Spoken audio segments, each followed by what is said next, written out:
नमस्कार माझ्या विद्यार्थ्यांनो, मी आनंद बाबूराव घोणसे, श्री योगेश्वरी देवी माध्यमिक विद्यालय देवणी या ठिकाणी सहशिक्षक म्हणून कार्यरत आहे. आज मी आपणास इयत्ता 8वी विषय मराठी या पुस्तकातील पाठ 10वा लिओनार्दो दा व्हिंची हा पाठ आपण पाहणार आहोत.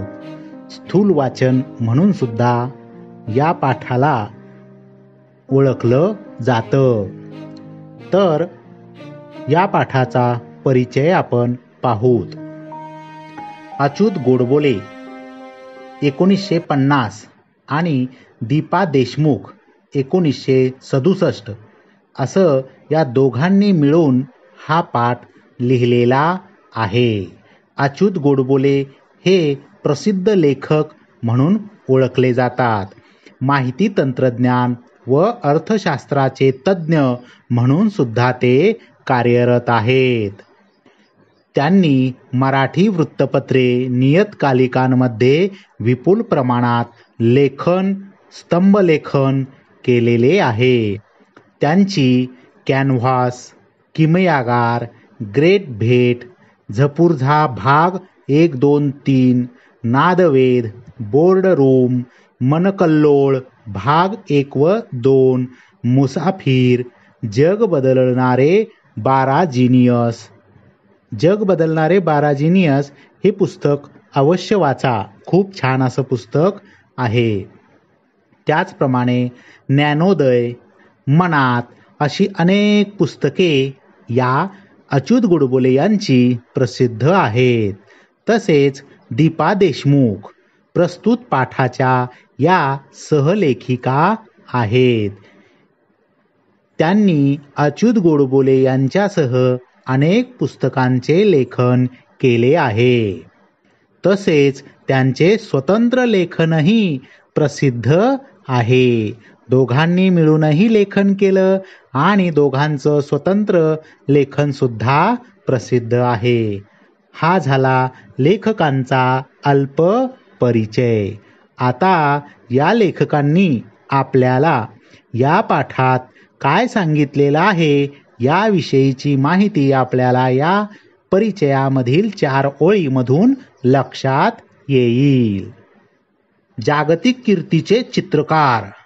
जागतिक कीर्तीचे म्हणजे जगामध्ये प्रसिद्ध असणारे चित्रकार लिओनार्दो दा व्हिंची. या चित्रकाराचे बालपण, विविध विषयांमध्ये त्यांना असणारी विलक्षण गती आणि चित्रकलेच्या परिपूर्ण आविष्कारासाठी त्यांनी केलेला अभ्यास याची माहिती या पाठातून आपल्याला मिळणार आहे. म्हणजे लिओनार्दो दा व्हिंची या चित्रकाराचं व्यक्तिमत्व आपल्या डोळ्यासमोर या ठिकाणी उभं राहणार आहे.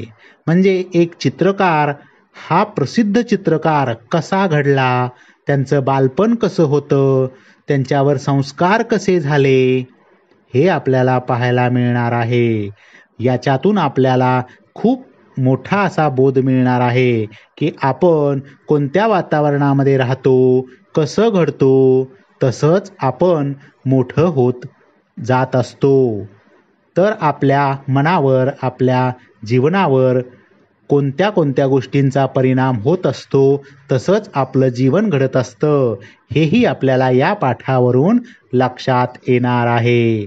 जसं हे जगप्रसिद्ध कीर्तीचे चित्रकार लिओनार्दो दा व्हिंची, इतिहासामध्ये यांचं संपूर्ण माहिती आपल्याला स्वतंत्र पाहायला मिळेल. गुगलवर सुद्धा ही माहिती उपलब्ध आहे किंवा ग्रंथालयामधून यांची पुस्तकं तुम्ही जर मिळवलीत तर तुम्हाला लिओनार्दो दा व्हिंची यांच्याबद्दल खूप काही माहिती मिळेल.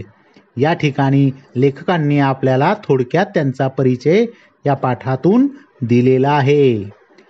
आपल्या भारत देशामध्ये सुद्धा पहिले चित्रकार राजा रवी वर्मा म्हणून ओळखले जातात. आज आपण जे देवी देवतांचे फोटो पाहतो, आपल्या प्रत्येकाच्या घरामध्ये देवी देवतांचे फोटो आहेत पहा.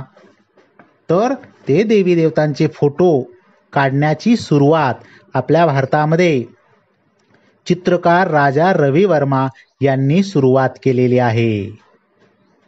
हे लक्षात घ्या. आपल्या भारतातील प्रसिद्ध चित्रकार हे सुद्धा आपल्याला माहिती पाहिजे. तर राजा रवी वर्मा यांचं नाव भारतातील चित्रकारांमध्ये प्रथम घेतलं जातं. तर या ठिकाणी आपल्याला या पाठातून लिओनार्दो दा व्हिंची यांची संपूर्ण माहिती मिळणार आहे.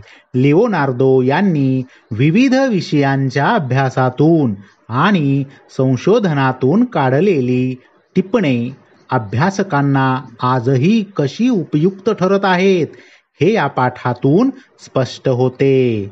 यावरून आपल्या असं लक्षात येतं की लिओनार्दो दा व्हिंची हे फक्त चित्रकारच नव्हते, तर अजून खूप काही कला त्यांच्या अंगी होत्या. म्हणजे ते दैनंदिनी टिप्पणी लिहित, म्हणजे नोंदी ठेवत. तर त्या काळामध्ये त्यांनी केलेल्या नोंदी, त्या नोंदीवर आजही अनेक अभ्यासक तज्ज्ञ लोक त्या नोंदींवर अभ्यास करतात आणि त्या अभ्यासामधून अनेक गोष्टींचा उलगडा अजूनही होत आहे. यावरून आपल्या लक्षात येईल की लिओनार्दो दा व्हिंची हे सामान्य व्यक्तिमत्व नव्हते. हे या पाठातून स्पष्ट होते. प्रस्तुत पाठ किशोर मे 2017 या मासिकातून घेण्यात आलेला आहे. लिओनार्दो दा व्हिंची हे इतके उत्तम चित्रकार होते की ते एका वेळी दोन्ही हातानं काम करत होते. एका हातानं चित्र काढायचे तर दुसऱ्या हातानं लेखन करायचे. म्हणजे दोन्ही हातानं एका वेळी काम करणं हे अशक्य काम त्यांनी ते शक्य करून दाखवलं. म्हणून उगाच ते जगप्रसिद्ध चित्रकार, जागतिक कीर्तीचे चित्रकार म्हणून ओळखले जातात. तर धड्याला आपण सुरुवात करूयात. पहा, लेखकांनी त्यांच्या जन्मापासूनची कहाणी आपल्याला सांगितलेली आहे. इटली नावाच्या देशातलं उंच पर्वताच्या उतारावरचं व्हिंची नावाचं एक छोटंसं गाव. एका बाजूला आर्नो नावाची खळखळ वाहणारी निळाशार पाण्याची नदी, तर दुसरीकडे मोठमोठे डोंगरा एवढे खडकच खडक. अशा सुंदर निसर्गरम्य गावात 15 एप्रिल 1452 या दिवशी पिओरो आणि कॅटेरिना यांच्या पोटी लिओनार्दो दा व्हिंची यांचा जन्म झाला. म्हणजे लिओनार्दो यांचा जन्म एका सामान्य कुटुंबात आणि निसर्गरम्य परिसरामध्ये झाला. हे आपल्याला या पॅरेग्राफवरून लक्षात येतं.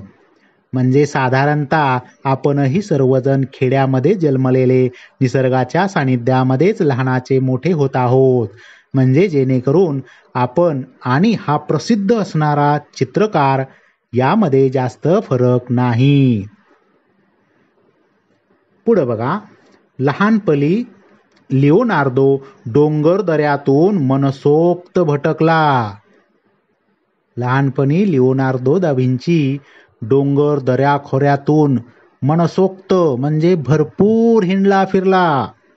निसर्गात राहिल्यामुळे त्याला चित्रकला, संगीत, पक्षी, प्राणी, गणित, विज्ञान आणि एकूणच निसर्ग याबद्दल खूपच कुतूहल वाटायचं. कुतूहल म्हणजे उत्सुकता. पशुपक्ष्यांचे, प्राण्यांचे आवाज, त्यांचे रंग, त्यामधून निर्माण होणारं संगीत आणि बालपण संपूर्ण हे निसर्गाच्या सानिध्यात गेलं. त्यामुळं त्या निसर्गाच्या सानिध्यामध्ये अनेक अशा गोष्टी त्यांना पाहावयास मिळाल्या. त्यामुळं त्यांना या गोष्टीचं खूपच कुतूहल वाटायचं. याच वयात त्यांना चित्र काढणं खूप आवडायला लागलं. म्हणजे लहान वयातच त्यांना चित्र काढावीशी वाटू लागली. का वाटू लागले असेल?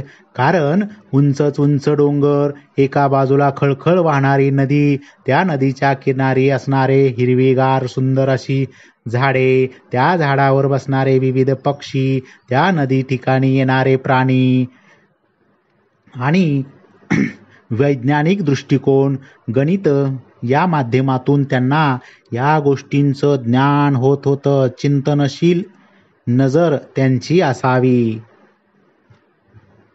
म्हणून लेखक या ठिकाणी म्हणतात, त्याला चित्र काढणं खूप आवडायला लागलं.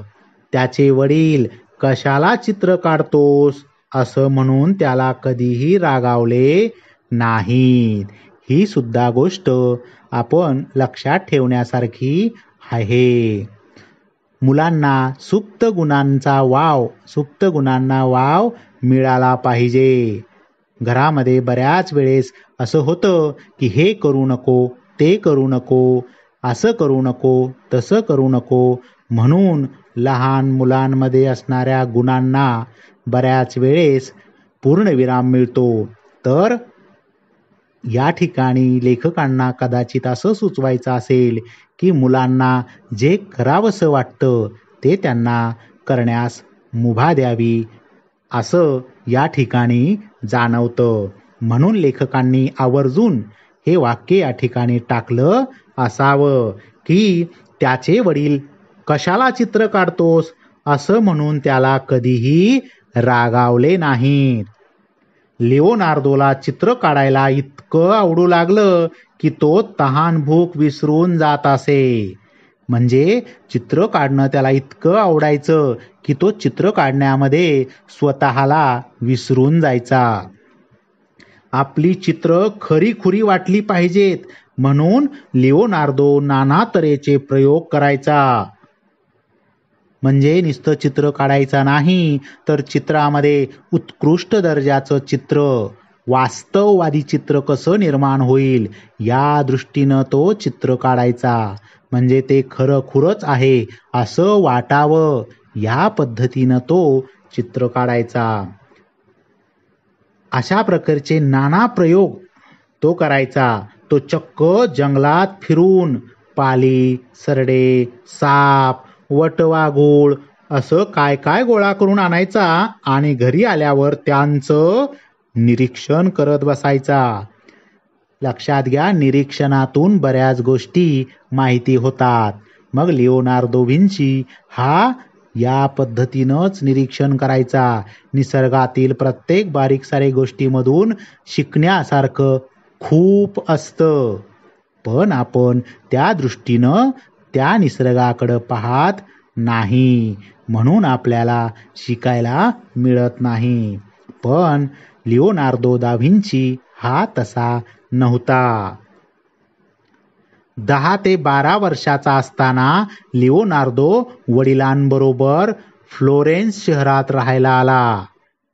इटलीमधील फ्लोरेन्स नावाचं एक शहर, त्या शहरामध्ये तो वडिलांबरोबर राहायला गेला. त्यावेळेचं फ्लोरेन्स हे शहर बुद्धिमंत, चित्रकार, शिल्पकार, कारागीर, व्यापारी, श्रीमंत लोक आणि तत्वज्ञ यांचं शहर म्हणून ओळखलं जात होतं.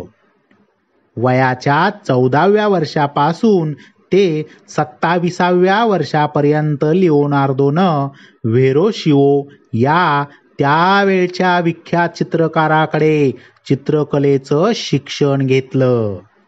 लिओनार्दोंना तर मुळात लहानपणापासून चित्रकलेची आवड होतीच, पण तरी सुद्धा या चित्रकलेतलं सखोल ज्ञान मिळावं, संपूर्ण माहिती मिळावी म्हणून 14 वर्षापासून ते 27व्या वर्षापर्यंत त्या काळात प्रसिद्ध असलेले चित्रकार व्हेरोशिओ यांच्याकडं त्यांनी चित्रकलेचं शिक्षण घेतलं. चित्रकलेशिवाय लिओनार्दोनं अनेक गोष्टी आत्मसात केल्या होत्या. फक्त चित्रकलाच त्या शिकले नाहीत, तर त्याबरोबर त्यांनी इतर अनेकही गोष्टी आत्मसात केल्या. तसंच गंमत म्हणजे लिओनार्दो यांच्या वहीत वर्गमुळांचा गुणाकार कसा करायचा हे ल्युकाकडे जाऊन शिकून घे असं स्वतःला सूचना दिल्यासारखं काय काय लिहून ठेवत असे. म्हणजे लिओनार्दो यांनी आपल्या स्वतःची एक वही तयार केली होती. त्या वहीमध्ये ते दररोजची जी काही माहिती, ज्ञान किंवा त्यांच्या मनातील विचार ते त्या वहीमध्ये लिहून ठेवत असत. ही सुद्धा एक बाब आपल्यासाठी महत्त्वपूर्ण आहे. आपणही आपल्या दिनचर्येचं नोंद कुठंतरी करून ठेवली पाहिजे, जेणेकरून आपल्यालाही अनेक गोष्टी त्या माध्यमातून माहिती होतात. कोणत्या गोष्टी आपल्या हातून राहिल्यात, कोणत्या गोष्टी कशा करायला पाहिजेत, कोणाची आपण भेट घेतली, त्या भेटीतून आपल्याला काय फायदा झाला, बरंच काहीसं शिकण्यासारखं हे आहे. मग वर्गमुळांचा गुणाकार कसा करायचा हे ल्युकाकडे जाऊन शिकून घे असं त्यांनी स्वतःबद्दल सांगितलं होतं. त्याला गणित आणि तंत्रज्ञान हे विषयही खूप आवडत. गणित आणि तंत्रज्ञान हे सुद्धा लिओनार्दो विन्सी यांचे आवडते विषय होते. विश्व कसं निर्माण होतं, प्रलय का आणि कसा होतो या प्रश्नांची उत्तरे शोधण्यासाठी त्यानं खगोलशास्त्राचाही अभ्यास केला होता. असे प्रश्न लहान वयात आपल्यालाही पडत असतात, पण आपल्याला बऱ्याच वेळा प्रश्न विचारल्यानंतर गप केलं जातं. त्यामुळं आपल्यामधलं जिज्ञासू वृत्ती ही कमी होत जाते आणि कदाचित त्याचमुळे आपल्या भारतामध्ये आज या घडीला संशोधन किंवा कुठल्या गोष्टीचा शोध लागण्याचं प्रमाण खूप कमी झालेलं असावं असं मला वाटतं. ही एक खंत या ठिकाणी मला वाटते. या ठिकाणी लेखक म्हणतात, अशा प्रश्नांची उत्तरं शोधण्यासाठी खगोलशास्त्राचा सुद्धा त्यांनी अभ्यास केला. म्हणजे एखादी गोष्ट माहिती नसेल तर ती माहिती करण्याची जिज्ञासू वृत्ती प्रत्येकामध्ये असते. ती वृत्ती या लिओनार्दो व्हिन्सी यांच्याकडे सुद्धा होती आणि ते ज्ञान मिळवण्याचं कौशल्य सुद्धा त्यांनी आत्मसात केलं होतं. अँटोनियो डेल पॉलिओलो हा शरीररचनेचा अभ्यास करणारा आणि मृतदेहांचं विच्छेदन करणारा पहिला चित्रकार म्हणून ओळखला जातो. हा चित्रकार वेगळ्या पद्धतीचा होता. मृतदेहांचं विच्छेदन म्हणजे आपण त्याला काय म्हणतो, पोस्टमार्टम. आपण बऱ्याच वेळा शब्द ऐकला. म्हणजे मृत झालेल्या देहांची चिरफाड करून तो त्यांचं निरीक्षण करायचा आणि त्याच्यातून चित्र काढायचा. म्हणजे चित्र काढण्याची एक वेगळी शैली या ठिकाणी अँटोनियो डेल पॉलिओलो यांच्याकडे होती. तर ही सुद्धा कला या लिओनार्दो यांनी शिकली. त्यांच्या स्टुडिओत जाऊन लिओनार्दो शरीराची आणि स्नायूंच्या रचनेची माहिती करून घेत असे. आपल्या शरीरामध्ये अनेक स्नायू, आपलं छोटं आतडं आणि मोठं आतडं सुद्धा याची लांबी खूप लांब आहे. तर याविषयीची माहिती सुद्धा बारकाईनं ते त्या अँटोनियो यांच्या स्टुडिओमध्ये जायचे आणि शरीराची आणि स्नायूंच्या रचनेची माहिती घेऊन येत असे. चित्र काढताना प्रत्येक अवयवाचं प्रमाण आणि रचना यांच्या तो गणिती पद्धतीने नोंदी करून मगच त्यांची रेखाटनं करत असे. चित्रामध्ये सुद्धा प्रमाण घ्यावं लागतं आणि गणिती ज्ञान सुद्धा असावं लागतं, तरच चित्र हे वास्तववादी दिसून येतं. तर याचं सुद्धा ज्ञान लिओनार्दो व्हिन्सी यांनी या अँटोनियो या चित्रकाराकडून घेतलं. लिओनार्दो शिल्पकलेपेक्षा चित्रकलेला जास्त श्रेष्ठ दर्जाची कला मानत असे. आता यामागं सुद्धा त्यांची काहीतरी जिज्ञासूच वृत्ती असेल. म्हणून लिओनार्दो इथं म्हणतात, शिल्पकलेपेक्षा चित्रकला जास्त श्रेष्ठ दर्जाची कला आहे. का? शिल्पकला यांत्रिक असून मेंदूला कमी ताण देणारी असते. शिल्पकार दगडातला नको असलेला भाग काढत राहतो, पण चित्रकार चित्रातल्या जागा हव्या असलेल्या गोष्टींनी भरत राहतो. असा फरक या लिओनार्दो यांनी चित्रकार आणि शिल्पकार यामधला सांगितला आहे. असं त्यानं लिहून ठेवलं आहे. म्हटलंच नाही तर त्यांनी या गोष्टीची नोंद सुद्धा केलेली आहे. प्रत्येक गोष्टीच्या मुळाशी गेल्याशिवाय आणि ती गोष्ट नीट समजल्याशिवाय लिओनार्दो कामाला सुरुवातच करत नसे. ही सुद्धा बाब नोंद घेण्यासारखी आहे. आपणही असंच केलं पाहिजे. लिओनार्दो काय करतात? प्रत्येक गोष्टीच्या मुळाशी जातात आणि नीट अभ्यास केल्याशिवाय, ती गोष्ट नीट समजल्याशिवाय त्या कामाला ते मुळी सुरुवात करत नाहीत. आपण सुद्धा असंच केलं पाहिजे. ते पुढं काय म्हणतात बघा, कल्पनाशक्ती ही विचारांच्या आधी येते. आपल्या डोक्यामध्ये कल्पना अगोदर येते आणि मग विचार येतात आणि नंतर आकार येतात असंही त्यांना वाटे. असं लिओनार्दो विन्सी यांना वाटत होतं की माणसाच्या मनामध्ये अगोदर कल्पनाशक्ती, नंतर विचार आणि नंतर आकार असा या कलेचा प्रवास होतो.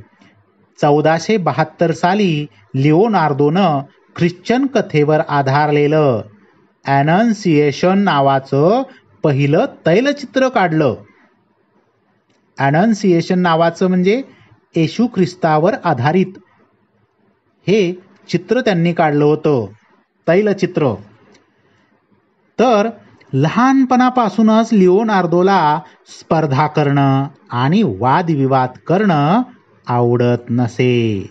लेखकांनी आपल्याला त्यांना काय आवडत होतं आणि काय आवडत नाही हे सुद्धा या ठिकाणी सांगितलेलं आहे. आता लेखकांनी आपल्याला लिओनार्दो यांना काय आवडत नसे तर दुसऱ्याशी स्पर्धा करणं आणि वादविवाद करणं हे त्यांना अजिबात आवडत नसे. तो खूपच शांतताप्रिय होता.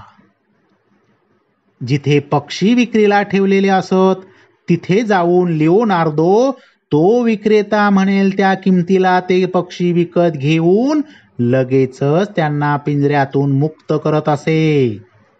म्हणजे यावरून लिओनार्दो यांना कोणी गुलामीत असेल, पारतंत्र्यात असेल तर ते अजिबात आवडत नसावं. म्हणून एखादा पक्षी विक्रेता माणूस असेल तर तो जी किंमत म्हणेल त्या किमतीला तो पक्षी विकत घेत आणि लगेच त्याला पिंजऱ्यातून मुक्त करत.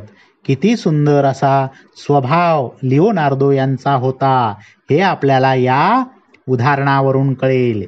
युद्ध आणि युद्धामुळे होणारा रक्तपात आणि मनुष्यहानी या गोष्टींबद्दल त्याला प्रचंड तिटकारा होता.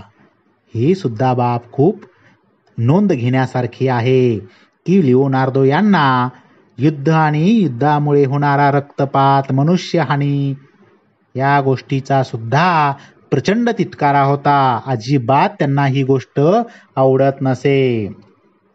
लिओनार्दो दिसायला अत्यंत देखणा होता. उठावदार गुलाबी रंगाचे कपडे घालणं आणि टापटीप राहणं लिओनार्दोला खूपच आवडे. त्यांची म्हणजे ते दिसायला तर देखणे होतेच, पण त्यांनी गुलाबी रंगाचे कपडे घालणं आणि टापटीप राहणं हे त्यांना आवडायचं. त्यांचा आवाजही सुरेल होता, म्हणजे ते गाणं सुद्धा छान म्हणायचे. त्यामुळे तो गायला लागला की लोक मंत्रमुग्ध होऊन त्यांचं गाणं ऐकत. एवढा सुंदर आवाज होता की ते गायला लागले की लोक मन लावून त्यांचं गाणं ऐकायचे. ल्यूट नावाचं तंतुवाद्य, जसं गिटार, सितार असे आपले भारतीय वाद्य साहित्य असतं, तसंच ल्यूट नावाचं तंतुवाद्य. तर हे वाजवण्यात तो वाकबगार होता. वाकबगार म्हणजे तरवेज. उत्तम तंतुवाद्य ते वाजवायचे आणि त्याबरोबर उत्तम गायनही करायचे. म्हणजे संगीत आणि गीत याचा सुरेख मिलाप यांच्याजवळ होता. तो नेहमीच प्रसन्न आणि आनंदी असे आणि सगळ्यांशी मिळून मिसळून वागत असे. ही सुद्धा बाब नोंद करून घेण्यासारखी आहे. आपण अशा पद्धतीनं राहतो का, वागतो का, की ते स्वतः तर प्रसन्न राहायचेच, पण त्याबरोबर स्वतः आनंदी राहायचे आणि सगळ्यांमध्ये मिळून मिसळून राहायचे. म्हणजे लिओनार्दो विन्सी यांच्या मनात कोणाही विषयी द्वेष, तिरस्कार, राग अजिबात नसायचा. हा सुद्धा गुण आपण घेतला पाहिजे. लिओनार्दोची सर्वोत्कृष्ट समजली जाणारी प्रचंड गाजलेली जगप्रसिद्ध कलाकृती म्हणजे मोनालिसाचं चित्र. याविषयी आपण ऐकलं असेल आणि मोनालिसाचं चित्रही पाहिलं असेल. लिओनार्दो द विंची या चित्रामुळं जगप्रसिद्ध झाले असं म्हटलं तरी हरकत नाही. मोनालिसा इटली भाषेत या शब्दाचा अर्थ माई लेडी असा होतो. तर सर्वोत्कृष्ट समजली जाणारी त्यांची कला, जगप्रसिद्ध कलाकृती म्हणजे मोनालिसाचं चित्र. 1503 ते 1505 अशी 3 वर्ष लिओनार्दो या चित्रावर काम करत होता. म्हणजे 3 वर्ष हे चित्र तयार करण्यास लागली. म्हणजे यावरून तुमच्या लक्षात येईल की त्यांनी अगोदर काय म्हटलं होतं की प्रत्येक गोष्टीच्या मुळाशी गेल्याशिवाय आणि ती गोष्ट नीट समजल्याशिवाय लिओनार्दो कामाला सुरुवातच करत नसे. म्हणजे आणि एकदा सुरुवात केली तर ती एवढी सुंदर सुरुवात असं की त्या गोष्टीमधून काम पूर्ण झाल्याशिवाय ते बाहेर येत नसे. म्हणून कदाचित हे जगप्रसिद्ध चित्र म्हणून ओळखलं जातं. मोनालिसाच्या चेहऱ्यावरचं स्मित म्हणजे हास्य आजही भल्या भल्यांना कोड्यात टाकतं म्हणजे काय की त्या चित्रावरून नेमका कोणता भाव आहे हे समजत नाही. म्हणून भल्या भल्या लोकांना ते चित्र कोड्यात टाकतं असं म्हटलेलं आहे.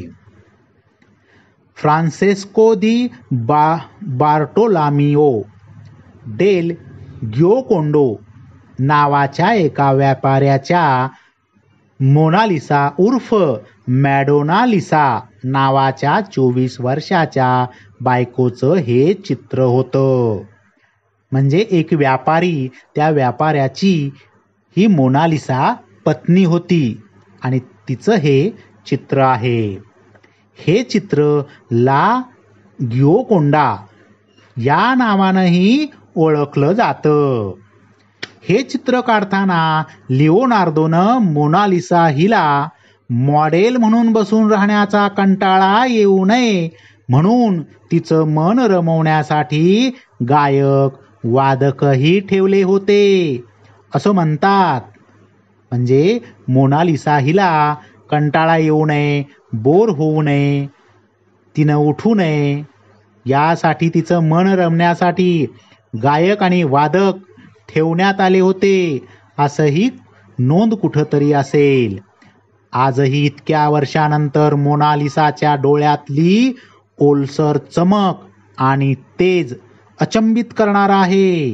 म्हणजे आजही ते चित्र जर कोणी बारकाईनं निरीक्षण करून, चित्रकारानं निरीक्षण करून जरी पाहिलं तरी सुद्धा त्या लिओनार्दोच्या चित्रातील डोळ्याची चमक आणि तेज आश्चर्यचकित करणारा आहे.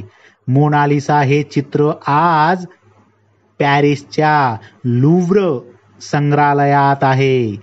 पॅरिसचं लुव्र संग्रहालय खूप मोठं आणि प्रसिद्ध आहे. तर आज ते चित्र ओरिजिनल तर ते मोनालिसाचं त्या ठिकाणी पाहायला मिळेल. लिओनार्दो दा व्हिंची कोण नव्हता असा प्रश्न लेखकांनी केलेला आहे. म्हणजे तो कोण होता असंही आपल्याला वाटलं पाहिजे. लिओनार्दो दा व्हिंची कोण नव्हता म्हणजे एकच लिओनार्दो व्हिंची, एकच भूमिका त्यांच्यामध्ये होती असं नाही. तो एकाच वेळी चित्रकार, शिल्पकार, वास्तुशास्त्रज्ञ, शरीरशास्त्रज्ञ, गणिती, वैज्ञानिक, संशोधक, लष्करी अभियंता, साहित्यिक, संगीतकार, नेपथ्यकार, लेखक, तंत्रज्ञ आणि तत्वज्ञ या सगळ्या भूमिका निभावणारा कलावंत होता. म्हणजे एकच गुण, एकच भूमिका किंवा एकच कला त्यांच्या अंगी नव्हती, तर अनेक कलेमध्ये ते पारंगत होते. म्हणून जगत प्रसिद्ध म्हणून ओळखले जातात. लिओनार्दोनं काढलेल्या Madonna on the rock, last सफर आणि मोनालिसा ही 3 चित्र खूप गाजली. आजही ती प्रसिद्ध आहेत.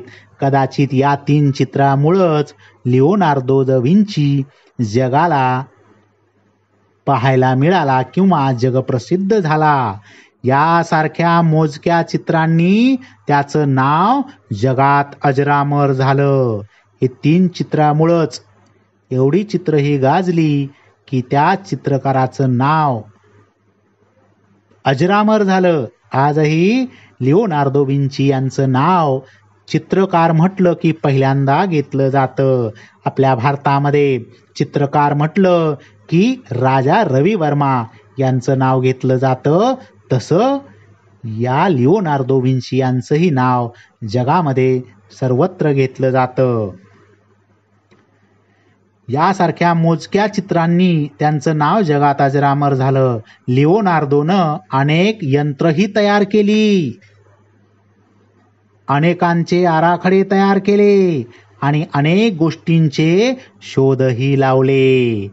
आपण आत्ताच पाहिलं लिओनार्दो दा व्हिंची कोण नव्हता म्हणजे फक्त ते चित्रकारच होते नाही, तर अनेक कला, अनेक गोष्टींचं ज्ञान त्यांच्यामध्ये होतं. आज आपण जी हेलिकॉप्टर्स बघतो तशाच हेलिकॉप्टर्सची लिओनार्दोच्या नोंदवह्यात अनेक रेखाटनं आणि गणित बघायला मिळतात. म्हणजे ज्या वेळेस हेलिकॉप्टर निर्माणही झालं नव्हतं त्यावेळेस लिओनार्दोच्या नोंदवहीमध्ये त्याची रेखाटनं आणि त्याबद्दलची गणितं पाहायला मिळतात. म्हणजे किती दूरदृष्टीचे हे लिओनार्दो दा व्हिंची होते हे आपल्याला लक्षात येईल. म्हणून लेखकांनी परिचयमध्येच सांगितलेलं आहे बघा की आजही अभ्यासक काय करतात तर त्यांची टिपणे म्हणजे त्यांनी नोंदवलेल्या नोंदवह्यामधल्या गोष्टींचा अभ्यास करतात. कदाचित त्यांच्या वहीमधूनच हेलिकॉप्टरचं चित्र पाहण्यात आलं असेल आणि ते यंत्र बनवण्यात आलं असावं असं मला वाटतं. तर अनेक रेखाटनं आणि गणित बघायला मिळतात. सायकल अस्तित्वात येण्यापूर्वी 300 वर्ष आधीच लिओनार्दोनं सायकलचा आराखडा तयार करून ठेवला होता. सायकल जी आज आपण पाहतो तर ती बनण्याच्या 300 वर्ष आधी त्या सायकलचा आराखडा म्हणजे चित्र त्या लिओनार्दो यांच्या वहीत होती. लिओनार्दोच्या नोंदवह्यांचा अभ्यास करून त्यातली तंत्र समजून घेण्याचे अभ्यासकांचे प्रयत्न आजही चालू आहेत. म्हणजे किती ज्ञानी हा व्यक्ती असेल याचा अंदाज आपल्याला येईल. आपल्या आयुष्याच्या अंतापर्यंत लिओनार्दोनं वेगवेगळ्या विषयांवर टिपणं करून ठेवली आहेत.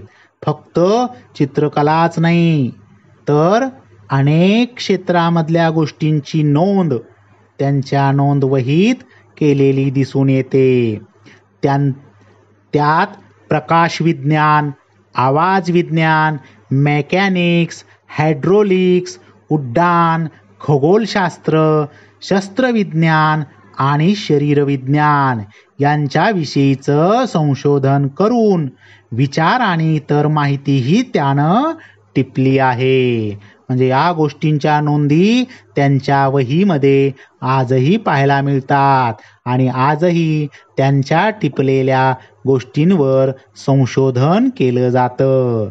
3,500 पानं होतील अशा त्यांच्या 19 वह्या आजही उपलब्ध आहेत. म्हणजे कोण्या एका काळी लिहिलेल्या 3,500 पानं होतील आणि 19 वह्या होतील. एवढं लिखाण लिओनार्दो यांनी आपल्या आयुष्यात केलेलं आहे. हे सुद्धा नोंद करून घेण्यासारखं आहे. आपल्याला अभ्यासाला बसलं 1 तास जरी आपण बसलो तर कंटाळा येतो. तर ही नोंद आपण घेतली पाहिजे. खूप प्रयत्नातूनच माणूस घडत असतो. 2 मे 1519 या दिवशी वयाच्या 67व्या वर्षी 67 वर्ष लिओनार्दो विंची जगले. 67व्या वर्षी कला आणि विज्ञान या दोन्हीही शाखात संचार करणाऱ्या लिओनार्दोनं या जगाचा कायमचा निरोप घेतला. आपली चित्र, शिल्प, आपण बांधलेल्या इमारती, पूल, तसंच आपलं संशोधन हे सार जगासाठी तो आपल्या मागे ठेवून गेला. लिओनार्दो गेला पण अजरामर झाला. आजही त्यांच्या गोष्टींची नोंद, त्यांच्या नोंदवह्यांची टिप्पणीची नोंद, त्यावर अभ्यास संशोधक करतात. असं कार्य आपल्या हातून सुद्धा घडलं पाहिजे की आपण गेल्यानंतर सुद्धा आपल्यामध्ये असलेल्या गुणांची कदर कुणीतरी करावी.